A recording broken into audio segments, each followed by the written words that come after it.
hello, Geminites, beauties.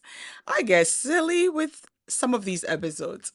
Hello, welcome to another episode of The Eden's Gem. If this is the first time that we're meeting, maybe you're coming across this as a reel or you are actually here on our YouTube channel, I just want to say thank you for taking the time and giving us a few minutes of your attention.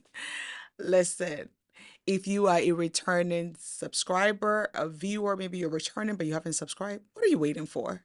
What are you waiting for? Please hit that subscription button and the notification button so that when we release these videos, you do not miss another episode. As we always like to do, I think it's just courteous to say hi to people. So let's give a hello gem kind of hello and shout out to our production team, Eyes Have Not Seen and Blush Dream Production. Listen, right before this episode, there was some things with the camera, and so those two different businesses were communicating to get the cameras right, to get the focus right, to get the aperture right, all of that stuff. I tell you, people, if it wasn't for them, you would not be getting these episodes. So please, I see some of you, Patricia, I see you, you give them shout outs, you say hello. Thank you, thank you, thank you. I'm giving you a heart, and everyone that's doing that, let's do that. When people do the right thing, let us let them know and let's celebrate them. Every single one of us, whether you're an attention seeker or not, every single one of us, even those of us that like to hide behind the scenes and don't want to be in the limelight, everyone likes to be appreciated in life. And for me, that is us saying, I appreciate you. I may not know you, but I see the work that you're doing, and I just want to say thank you. So please do that for me. All right. Today, we are talking about, are you ready for soul search? Last episode, we looked at what is the soul. Episode before that, we said, did you know? We asked ourselves, did you know some interesting fact about the month of September? And in the month of September, in the Beauties of Eden community, we are looking at the theme Soulful September. What is a soul? We looked at it. But what is the process? Or what is soul search anyway? You know, we live in a world of technology now. So, in as much as I consult my Bible every so often, I want to hear the opinion of AI. Have you met AI recently? Artificial intelligence. It's a he or she. I have no idea. But oftentimes I hear a she's voice. But this is what AI says, or how AI defines soul search. That soul searching is a process of seriously considering your beliefs and feelings to understand your behavior or make a decision. There are some key words in there that I love. So I'm going to highlight those and I'll give you my personal definition of what soul searching is all about and why it's important for us to take the time to do some soul searching. Soul searching, the first thing I noticed from AI's definition, that is a process. So if something is a process, it cannot be rushed. There's not going to be cutting corners.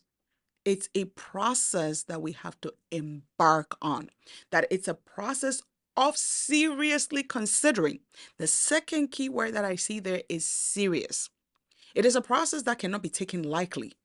It is a process of seriously considering. Third word here is our beliefs and our feelings. What is it? I need to sit down, look at my belief system, take again a serious look at my feelings so that I can understand my behavior or my decision making pattern.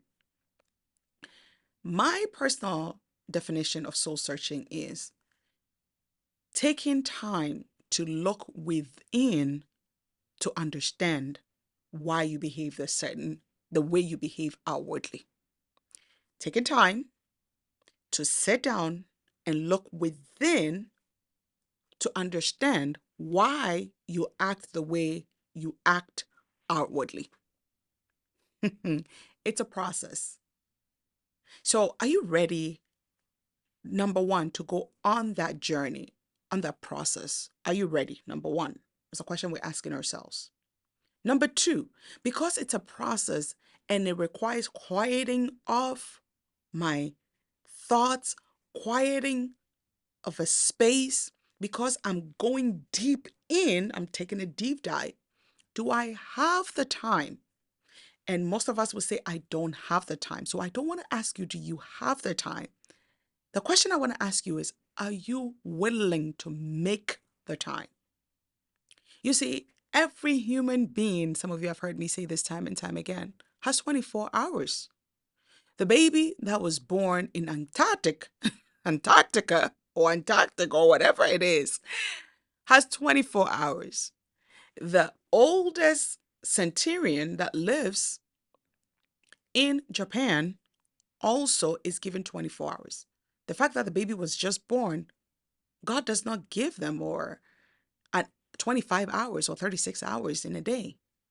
Or the fact that this person is the most oldest and needs to be respected and revered does not get 36 hours.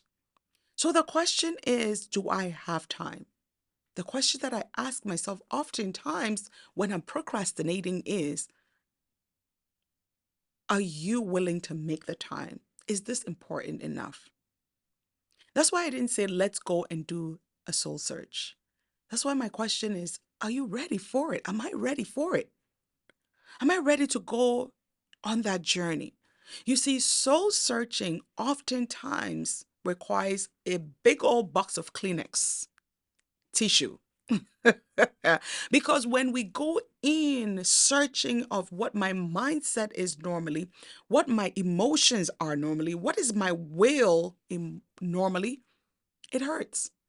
Because we get to look in the mirror and see the ugliness of things that we've covered up with the physical and the spiritual. And that's why oftentimes we don't want to address the soul. Because the soul, as it says here, makes you understand your behavior. But it's easy to blame other people. It's easy to blame the mama that wasn't there. It's easy to blame the spouse that does A, B, C. But how about us?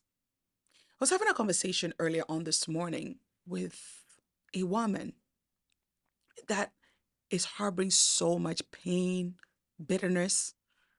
And when I laid my hands to pray for her, I found myself praying that she will let go of unforgiveness. And I didn't know that she was harboring a lot, but she was telling me how this week she's been fasting and asking God to help her let go. But she said it's so difficult. And I said, it's difficult because you keep looking at the other person. How about we start looking at ourselves?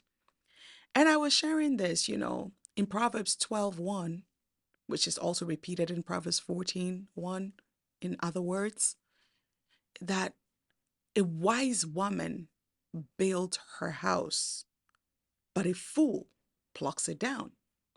And I was saying that tells me that it is not the marriage itself, it's not the children, but in our soul searching, we also have to look at our hands and say, what kind of hands do I have? What kind of hands do I have? Are my hands so soiled with pain that when I go to touch anything, I'm tearing down the good and I'm not able to build? Are you ready for that soul search? Are you ready to go on the process? Are you ready to devote time to look in? If so, then you have to also ask the Ruach, the Spirit of God, as the clay, that God, breathe on me and give me the ability to endure and to even enter this process, to endure it, and to be patient with the time that it's going to give me. Because our emotions, our feelings, our mindset is what determines our behavior.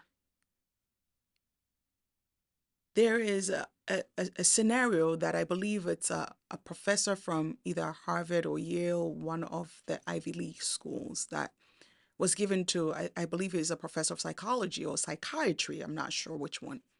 But he walked in a class and he asked the students, you're driving on the highway and you see somebody driving and navigating and cutting off everybody on the road. How would you feel? Is the question he asked. How would you feel? Because the first response of our feeling is what our soul is wired to respond. And majority of the class was like, oh, I'm going to be so irritated. We're all going to say, why do you cut through? You know, when you're driving, somebody is like trying to cut through. You're like, dude, we're all going the same way. Why are you trying to cut? He says, now let's look at this. What if you just found out that this man's wife or only child is dying and they've called him that if he doesn't get to the hospital in the next 15 minutes, he will not be able to see that wife, that child, that brother take their last breath? How would you now feel?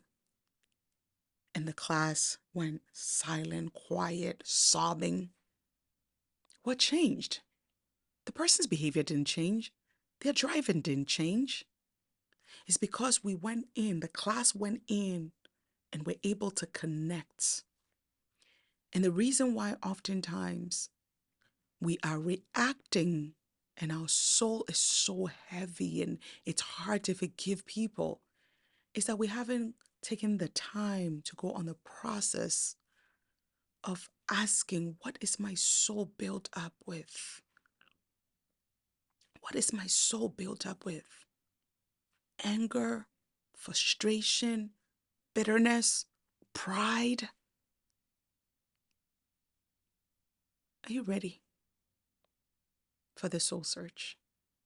Because in the next episode, we're going to look at how do we detox the soul. There's this buzzword going around, detoxification, and how we're detoxifying our body and detoxification drinks and stuff. They're all purging the body. But how about the soul? The place that houses our emotions, from the words that a first teacher said, the words that our parents have said, spouses have said, bosses have said, friends that we thought were going to be friends for life have said. It's clogged up our emotions so bad that we just want to take that bullet. We just want to drink. We don't want to face another day. We don't want to get out of bed. Are you ready for this? Are you ready for that soul search? The process to find out your emotions. Because that is why we are reacting the way we are. We react. Are you ready for the next step and the final step? If you are, I'll see you in the next episode. God bless you.